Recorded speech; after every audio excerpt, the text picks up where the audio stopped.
ఇకపై మీకు ఇష్టమైన ఫేవరెట్ సీరియల్స్ యొక్క ఫుల్ ఎపిసోడ్స్ యూట్యూబ్లో అందుబాటులో ఉండవు.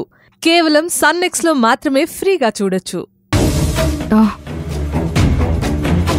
మనం కూడా పరిస్థితుల్ని అర్థం చేసుకోవాలి సుజాత.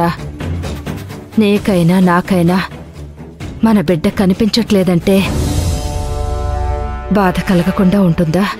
మరి దీనికి పరిష్కారం ఏంటి శాంతమ్మా? అంతా ఆ దేవి దయమ్మా. అన్నింటికీ కాలమే సమాధానం చెప్పాలి.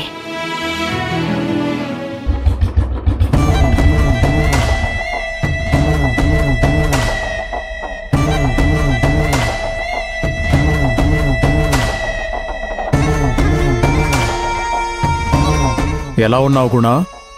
అలాగే ఉన్నాను. మేఘన చనిపోయాక గుణ చాలా డిస్టర్బ్ అయ్యాడు. పాపం చూస్తుంటేనే గుండె తరుక్కుపోతుంది. ఆ బాధ పంచుకుందామనే వచ్చాను.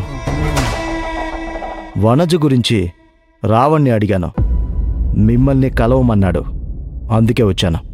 ఒకానొక కాలంలో వనజ శివగామి దగ్గర పనిచేస్తుండేది. అంటే నాకు హరిప్రసాద్ చనిపోక ముందు నుంచి తెలుసు. దాని తర్వాత? అవునా? అవును. ఉద్యోగిగా పెట్టుకొని తన క్రిమినల్ పనులు చేయించుకోవడానికి వనజని వాడుకునేది శివగామి. అవును గుణ. తన శత్రువుల్ని నాశనం చేయడానికి వనజని పెట్టుకుంది. అవును. మగవాళ్ళైతే అనుమానం వస్తుందని ఎలాంటి అనుమానమూ లేకుండా పని ముగించడానికి శ్రీశక్తి స్కీమ్ కింద వనజని పనిలో పెట్టుకుంది. అవును, వనజ చాలా తెలివైంది. ఆ మొహం చూస్తే క్రిమినల్ అని కూడా ఎవ్వరికీ తెలియదు.